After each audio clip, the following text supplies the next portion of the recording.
Welcome to Empowerment Radio. My name is Dr. Friedemann, and I'm so glad that you decided to join me.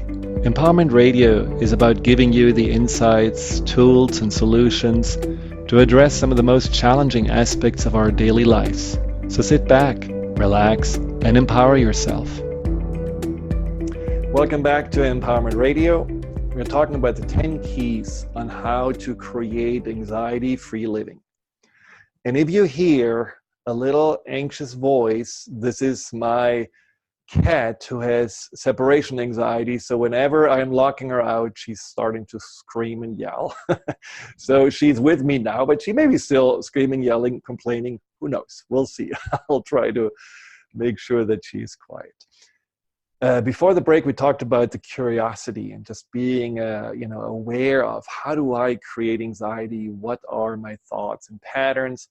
Now, the next key is to realize, as I talked before about, that these are old programs that started probably in your childhood that make you feel anxious and go to those patterns in the first place. And those programs can be stored emotions that are really, basically still the fuel for that anxiety. Now, it sounds like, past is past, we can't change it, it's behind us. A lot of people think this. Actually, one of my relatives just, pointed out in Christmas, I don't believe in the past, I only believe in the future, I don't really think the past has any value. Well, that's a belief, but the truth is the past is still there.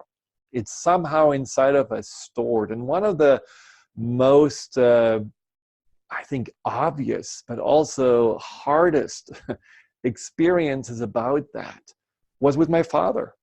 When my father, who was, in his late teens during World War II, and someone who had to go to the war in Germany, and certainly not really, was mentally, emotionally equipped for this at that time. He went into a prison camp, almost died, had to flee. So there are a lot of really traumas he had to go through.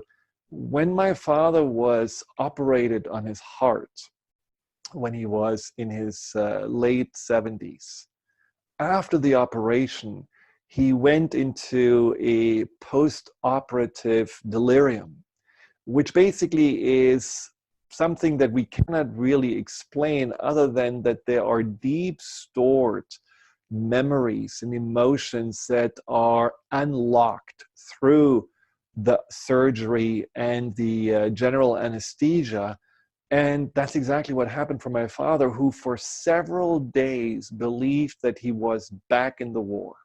And he was describing the scenes of the wars and screaming, for help, and really going through terrible traumas that he experienced again, and nothing could calm him down, and no one could actually make him realize, you're not in World War II, you're okay, you're safe. So it was really something that showed you that no matter whether we are thinking about it or not, the subconscious stores emotions, and especially traumatic, anxiety-inducing emotions, until we are able to release them. And connected to those emotions are our beliefs. And those beliefs can be like, I'm not safe, which my father really never felt. Something bad can happen, which he always pointed out to me.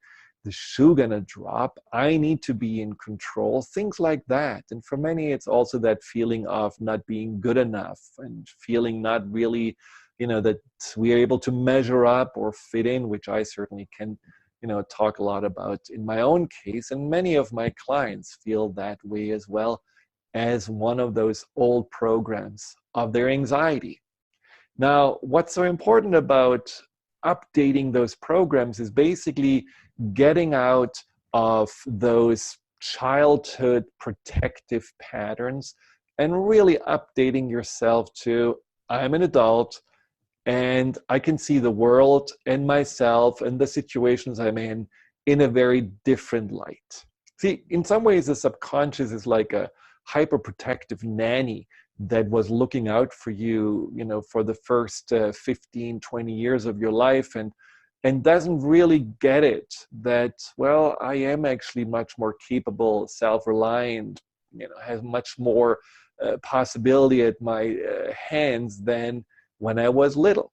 That inner protector, unless it gets an update, will continue just be very vigilant when it comes to your safety. Now, how do you update these old programmings? Well, this is certainly something that I feel like it's helpful to learn more about, how to work with the subconscious, how to consciously change limiting old beliefs, how to release stored emotions. And so that's a good thing to work with someone like myself. And you can find out all about those programs and the breakthrough program I'm offering at drfriedemann.com. You can also read my book, The Fear and Anxiety Solution, which really describes to you a step-by-step process on how to update yourself into a more secure and empowered version. Now, and that is number 6, which is really important, that you understand that anxiety, or the opposite of anxiety, is not the absence of anxiety, which we're often, really hope for. When I ask people at the beginning of working with them, so what's your goal? Often they're saying, I don't want to feel anxiety. I don't want to feel being afraid, worry. And so basically they're focusing more on something not being there than something that, will replace that emotion or that state of mind eventually.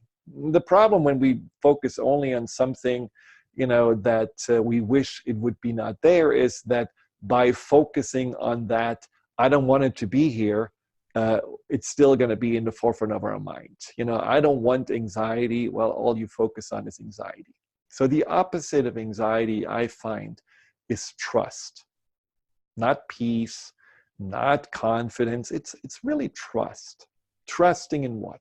Well, trusting in yourself, trusting in others, trusting in life, trusting in the universe, in God if you want to. But there's definitely the building of trust that needs to happen at the same time as you are updating your anxiety programs, as you are learning to listen more to what the anxiety is telling you, as you are more also befriending your anxiety as an inner guide who tells you, well, this is not working, this is what gets you out of balance, these are the circumstances where you freak yourself out, so you have to change your perception on that. All of those things that are really important to address, they need to be also going hand in hand with the building of trust. And I think a lot of people don't know how to build trust in themselves. And I feel that one of the best ways of building trust in yourself is to follow through with whatever you say you're doing. So that means, for example, that when you are, saying, I'm gonna, for example, as I said at the beginning, write down my negative thoughts for a whole week, that you actually follow through with this and not just, do it for 2 days and then it's petering off.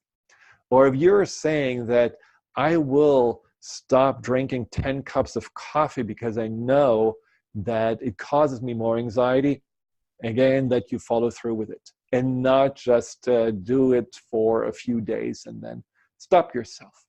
So that's that, being in a place of building trust in your word and in your follow through. That's number 6 of that of those 10 keys.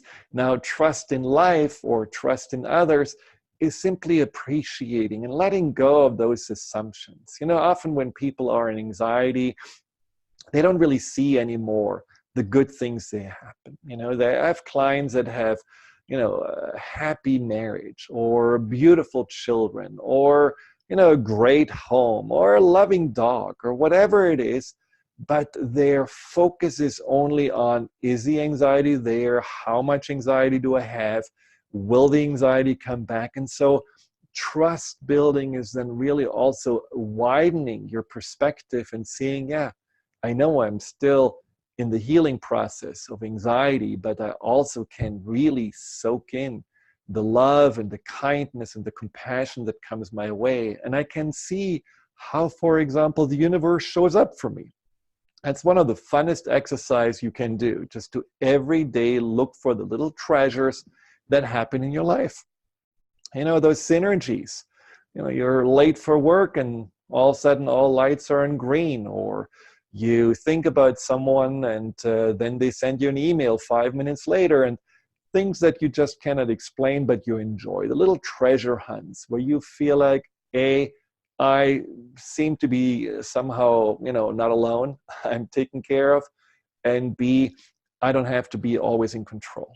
Again, whether you're assuming that this is true or whether it's really true, it doesn't matter for your mind. It's just really comforting to go more into trust. Now, number 7 is being a patient leader. And a patient leader simply means that you are not going into a frustrated mindset. I have sometimes clients that have been really dealing with debilitating anxiety, and they have, in a very short amount of time, made wonderful progress. But then there is just, you know, maybe a little reoccurrence of anxiety happening, or maybe they are still dealing with one aspect of anxiety that is not completely resolved. And as a response, they get frustrated. They feel like, you know, nothing is working, and they feel like that there is, you know, again, this general feeling of black and whiteness. You know, either it's all gone or it's all bad. And that is not the leadership that your subconscious needs. You know, we're talking about trust. We're talking about your subconscious, that inner nanny, bodyguard, whatever you want to call it, saying, okay, I trust this adult self. He or she can take care of life maybe better than I thought. But in order to be that leader, that conscious leader that the subconscious can trust in, so that it doesn't have to bring up anxiety and protect you all the time, you have to be kind. You have to be compassionate. You need to be patient with yourself and not constantly go into, oh, I can't do this anymore, or this is too much, or it's not really going my way, and then getting angry, frustrated, or down on yourself, because that's not leadership.